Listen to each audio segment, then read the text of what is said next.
Composing Gloves here, and today we are checking out Babylon 2. So Babylon 2 just dropped. It is a huge update from Babylon 1. Full disclosure, this was provided to me for free. Now let's dive into it. So I want to first, we'll go over some sounds, some presets. What can you expect to get out of this? We're going to make a sound, and then I'm going to tell you a bunch of things. There's a bunch of things I wish would be changed, hopefully at some point. Some of them are small, some of them are bigger. And there's a bunch of really interesting, unique features. Let's start off actually real quick, just as a shotgun round of the features that are kind of unique to the synthesizer. So one of the odd things this synthesizer can do is if you go and look at the envelopes here, like here's a filter with an envelope, you can have a line editor in the actual different stages. So the attack stage has a line editor where you can do just weird stuff in the middle of the attack stage, kind of like a multi-stage envelope where each stage has its own envelope, essentially, where this is the beginning and the end of the attack, and this is how it does the attack. So you can do this sort of strange envelope shapes. The only one you can't do this for is the sustain. So that's kind of unique. The Wavetable Editor is different. They've got this dual line philosophy going on where you have like basically a line A and a line B, and you can mix these shapes to get these unique things. And we can choose like different curve types to get more interesting shapes. And you could do that. You can import a wave and then mix that wave. So you can use like samples for your wavetables, and then you can use those wavetables to influence this. And that's an interesting way of doing things. So the Wavetable Editor is a different thing. And then another strong suit of this synth is the tuning and the arpeggiator. The arpeggiator is actually pretty freaking cool. So if we were to like turn it on, so this is basically your root note, and then the top one's an octave up, then an octave down. So when you play a note, if we were to shift this up and down, whoops, where you click on the note is like, it's sensitive to that. But that's like an octave up, then we can do like an octave down. And then you can generate sequences just like automatically. And this is just way more useful than I thought. And it's surprising to me how good it is as far as like, I find it pretty useful, even though it's so small and it's pretty straightforward in that way. If you hit more than one note, it'll begin to alternate. Like this will be the first note you hit, and this will be the next note you hit based on the direction that you've selected here. And you can get some cool stuff that way. So let's go through some of the sounds first. Then we're going to design a sound. Oh, and I neglected to mention the last thing that I was like, well, that's pretty cool. Actually, there's two. Tuning. The tuning is extensive. You can tune every single note in each octave completely however you want. And they've really enabled you to do this with all these crazy scales. So there's some like really crazy out there world scales that I've never heard of. And then there's the stuff I know that comes from music theory, like the different modes. But this is pretty cool that you can do this. And in the filters, there are just so many cool filters in here. So they really knocked it out of the park with the filter game. So that's pretty neat. So first, here's just some of the presets. So all the art presets are pretty freaking cool. They also have these sequence presets that I'm not sure what the difference is between a sequencer preset and an art preset. But I'll let you decide that, I guess. Let's hear them. There's a sequence.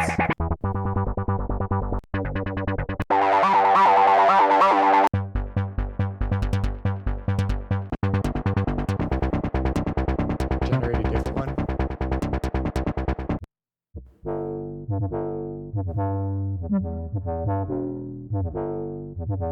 Pretty interesting. And this, of course, changes if you're hitting one note or multiple notes. There are a bunch of cool bass sounds.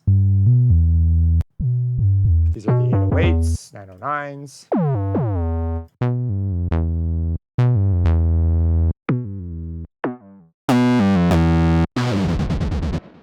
Yeah.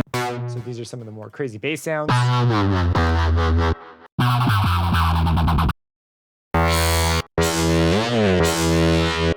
Drums, drum synthesis. Exciting stuff there. Effects and atmospheres. There's an effect. There's only 2 atmospheres, by the way.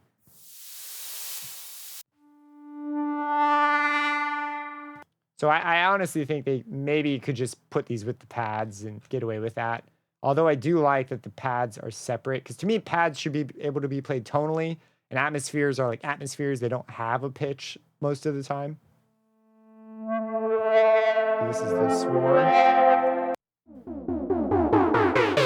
Here are the keys. Honestly, I wasn't too excited about the keys. Most of the keys are just kind of okay. They're like single cycle waveform with some like verb and effects and stuff. It wasn't like, whoa, nothing too mind-blowing in here. I do like the space keys. And they've got some organ stuff going on here. The leads are great, and where is it? The synth category also has some really cool stuff in it. Every sound is very musical.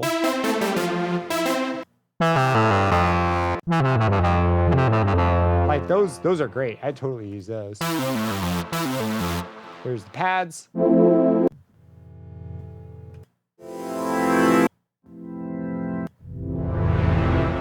the plucks. So, you know, pretty standard stuff. I mean, you grab any preset, it sounds tonally pretty good. These are the sequences. I'm not sure how these are different than the arps. Maybe these are just intended to be musical lines and the arps are intended to be played with chords. Maybe that's the distinction. Some grooves.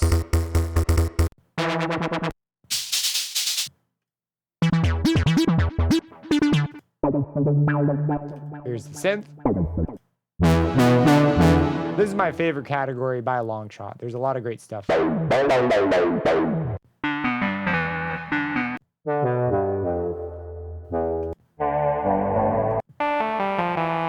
Like just every single one sounds friggin' awesome.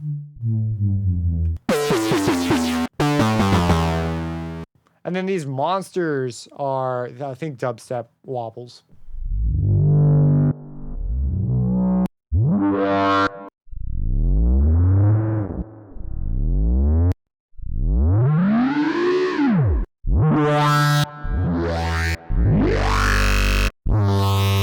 Yep. And then this last one, I'm not sure what it's all about, but it's XTD. I don't know if it's like legacy content or if it comes from a certain synth, but it's like a hodgepodge of everything. There's a bunch of cool stuff in there. So that's the presets. If these are sorts of sounds you would use and you like, synth's probably for you. So let's talk about some of the things that I wish were a little bit different. So first off, I cannot for the life of me figure out how to get back to the default color scheme. It sounds like once I changed it, I was like, okay, I want to go back. I got no idea how to do that. So you can change your theme and your color, which is obviously, I mean, I like orange, but I can't remember what the default was. It would be nice if there was a button here that you go back to how the factory version looks. If it's in here, I just haven't seen it. If there's like a reset synth settings, I don't know. So yeah, that was one of those ones where I was a little surprised I couldn't figure out how to go back. I mean, I could probably look at in the manual at their pictures and figure out what colors they used. But yeah, it was a little trickier than I thought. The side stuff's in here. This warn about unsaved presets is on by default. So every time you change something and then you change preset, it warns you. And this is something you're going to constantly be clicking yes on, even if the setting you changed has nothing to do with the sound.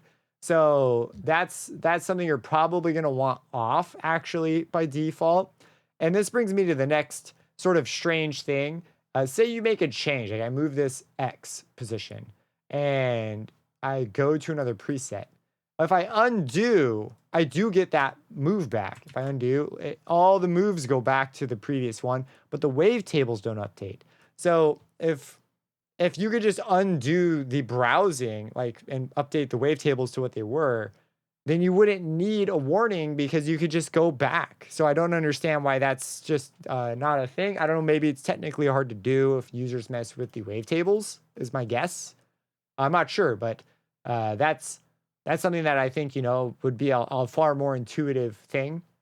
The other thing that there's a lot of backwards mouse clicking. What I mean by that is when you left click, you expect it to control the thing you're clicking. Like if I click on a knob, like so, you know, it controls the knob. You would not expect a context menu to pop up, but there are a lot of cases where a right click is how you control something and a left click is how you get a context menu. So if I left click on this, I get this menu to choose a different waveform. But if I right click, we'll have to go to like a multi-mode. I scroll through the wavetable where this is what I think the left click should do.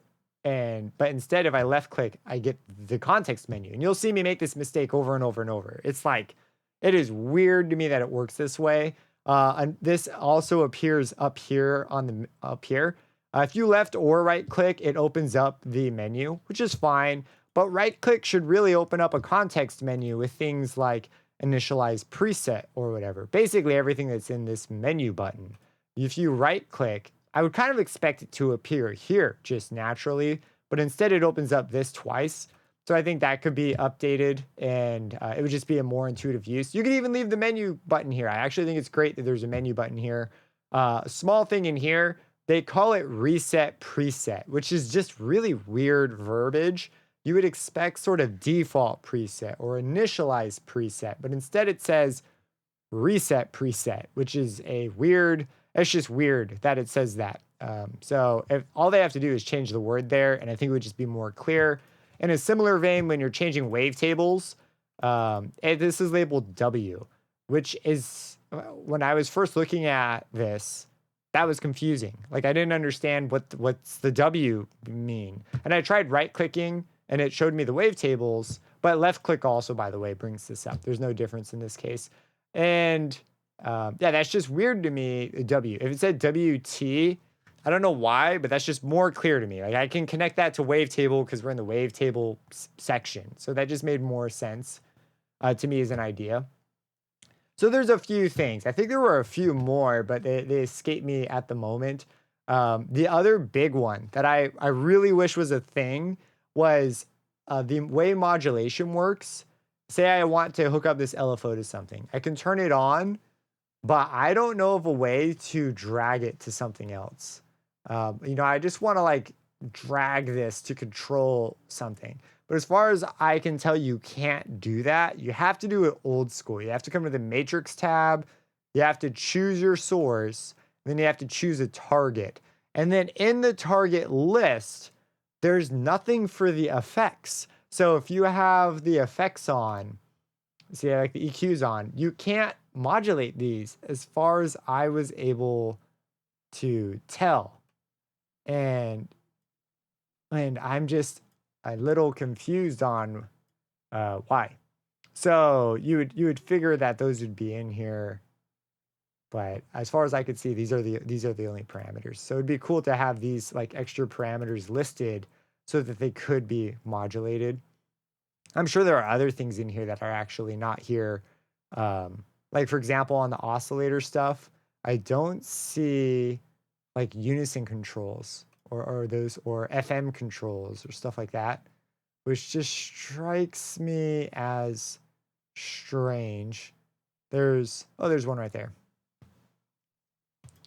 Anyways, those are all things that I think could be improved. That's not to say that the synth isn't worth it. And the synth is priced in a very reasonable price. I think that's actually really worth it. But those are all things that, you know, I hope make it into version 3 or possibly into an update on just version 2. Let's dive into some of the cool features that the synth has. So let's just go to let's reset the preset. This is a weird way of saying it. So let's say that we want to make a basic low pass pluck. The way you would do this here is we've already got a saw wave and we already have an envelope over here. I want to have it pluck. And by the way, because the envelope works the way it does, you can do weird stuff. Like I could take this decay down, this release down, and the sustain down, and then go into the attack, make the attack long. And then in the attack phase, I could have it start out really strong and then basically decay on its own anyways, and then add a value that goes 0. How would this even work? It like ignores the settings entirely. That's why this is such a weird thing for me. Like that's another way of doing it. It's so weird that you can do this. I'd have to do a lot more sound design to find out when I would want these sorts of abilities, but they're in there and you can use them. So say that we have an attack envelope like this. What a weird way to do it. And then, okay, so we want to control a filter. So we turn on a filter, and by default, it's just routed through. And we want the cutoff to move. They give us an envelope for this by default. By the way, it's really impressive how they stick all 4 right here. I don't know why. I just think it's nice. It's so compact. It's great. So basically, we want our cutoff to be low. When I hit a note, I want it to jump up and then go back down. And that's going to be our pluck motion. You could start high and go down, but it leads to it's a less elegant solution. So we want a bigger depth. Is the cutoff just too low? Interesting. I've pushed the depth as hard as I can. You bring it down. It's a lot less effective here. Just curious. So we'll bring the resonance down. And we have our low pass plug. Like that'd be the process, right? Let's mess with some of these other filters. There's a bunch in here. Here's a 24 dB. IIR stands for infinite impulse response. IIR filters are a little bit harder to make because they involve feedback when you make them. And they're just there's the other type would be the FIR, finite impulse response filters. It's neat to have IIR filters. You don't run into them as frequently. But, they it's a topology type. So you could try out some different filters, try out a high pass, give it a different.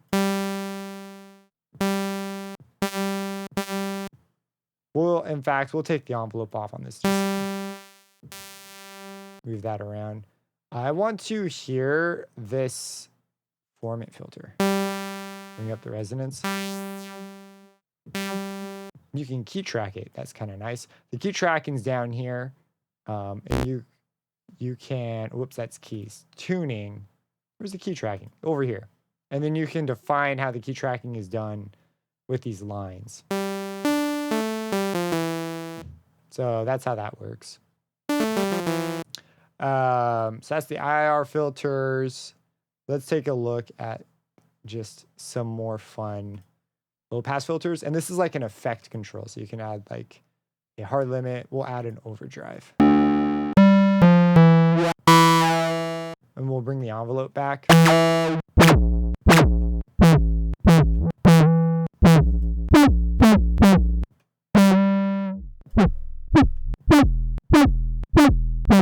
Okay, so let's give it a more interesting source. So you have 3 of these oscillators, and oscillator 3 and 2 bring in this ability to do modulation, which is pretty cool. So I'm not going to mess with that here because a lot of synths can do that kind of stuff. It's kind of interesting. Let's go to the multi. Quad mode is basically vector synthesis. I don't know why it's called quad, why they should just have vect here. Because from what I understand, vector synthesis is just crossfading between 4 things. And that's pretty much, see, it should be right click. See that? I left clicked and got a menu instead of moving the thing. Anyways, it's crossfading between 4 things. So I don't know if there's a technical reason why it's not called that, or maybe they thought quad was a more user-friendly term. It's kind of strange. There's also a weird mouse offset. Like I'm clicking this, but it like shifts away from my mouse. So I don't know what that's about. Anyways, let's go over here. Let's choose a wavetable. That'd be kind of interesting. Sure, that's fine. And we'll hook this position up to something. And see, this is where right-clicking on it and being able to choose a source here would be nice. But I'm not sure if that's even possible. So we're going to come here. We're going to choose envelope 1. Or actually, I don't know if... I think envelope 1 is strictly referring to these. And we will choose the oscillator 1 position X. And we will give this some depth. And we will come over to the mods. Choose... Oh, one's already on. We'll give it a slower attack. Let's turn the drive down. Cut off up.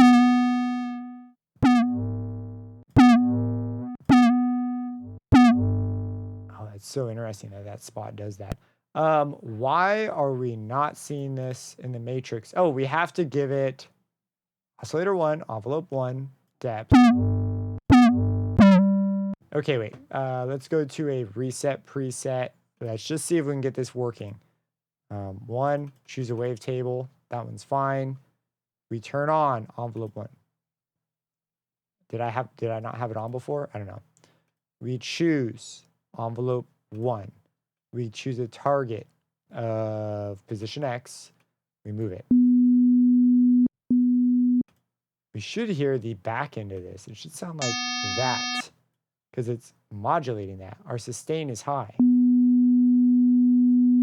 But I don't hear a change. Am I doing something wrong? What? Why is this not working the way I think it would? Matrix, envelope 1. Okay, let's do this with envelope 2. We turn on envelope 2. Envelope 2. And in envelope 2, we'll give it a full sustain, a decay of 0, an instant attack, and we'll give it we'll release. What the heck?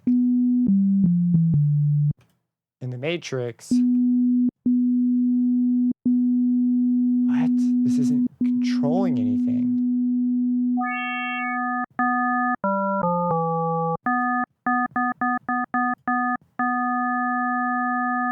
There's our depth right there. Oh, it's coming from where the knob is. And look, I can only go negative. Why can I only go negative? That's so weird. There's a positive and a negative side. So I can only make it max. If I put it in the middle, this is the modulation depth at yellow. It only goes to one side. Oh, why does it only go to one side? So if we give this a long attack. Oh, that's weird. Why can't I do that?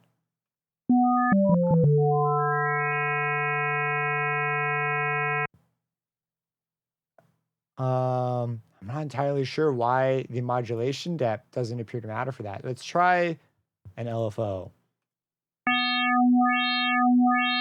And if we go to mods, LFO 1 is on. It's got a speed and phase, that's fine. We can put it in the middle. Oh, that's got to be a bug.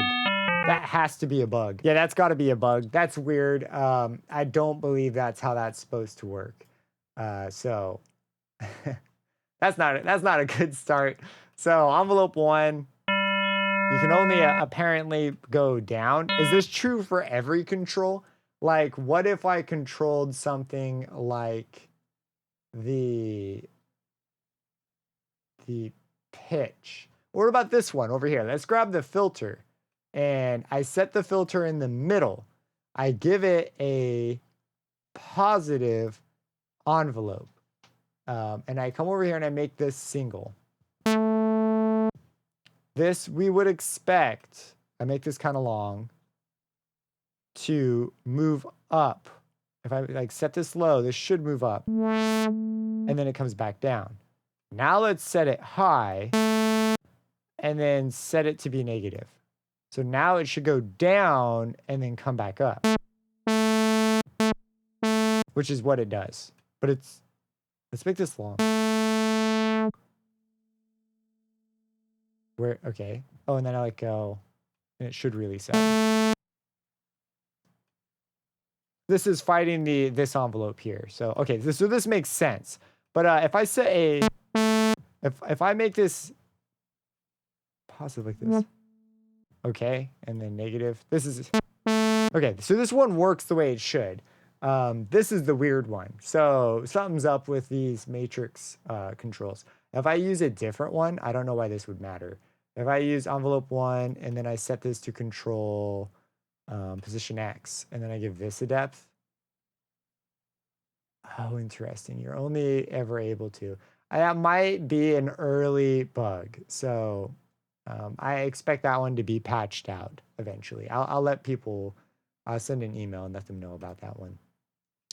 Anyways, okay. So another interesting feature here is the wavetables. So you can create wavetables by adding basically two lines together, and they generate a waveform for you to mess with. And you can choose some pretty crazy looking waves by creating some really interesting curves here. And then you can normalize this so that it like actually fills it up. And this is our first one, and you could make up to 24 of these. So that could be the first one. There's some mirroring, so you can flip the wave, and these are the two lines. But you can also import a wave. So if you come over here, you can import a wave from a waveform. And unfortunately, drag and drop's not supported. So you click this. You'd have to do it through your file browser, which is a bit of a bummer. And then this is like its own thing, and you need to mix it in. And you can smooth it out so that it's maybe get rid of some of that high frequency stuff. But we could mix this in, and you can create a wavetable that is just like a sample. This is just a really different wavetable editor. Obviously, there are much more powerful ones, but it's simple, it's fun to mess with, and it does the job, I think, rather nicely. It is not the most powerful editor, but it's one that's kind of cool. These phase controls are pretty neat. You can manipulate when your phase starts and ends, and you can pick your mode down here as opposed to having to be up here, which is kind of nice. So that's the wavetable editor, pretty interesting. And then the tuning. So let's go to like a preset, like, I don't know, some sort of synth preset. If you go over to the tuning, you can choose just some crazy scales, and it's just worth mentioning because it is pretty cool. I'm not hearing change at all. There we go. What was up with that last one? So you see they'll actually visually change. What did I pick? The one with the H? So there's some changes here. Oh, the D and the A have been tuned differently.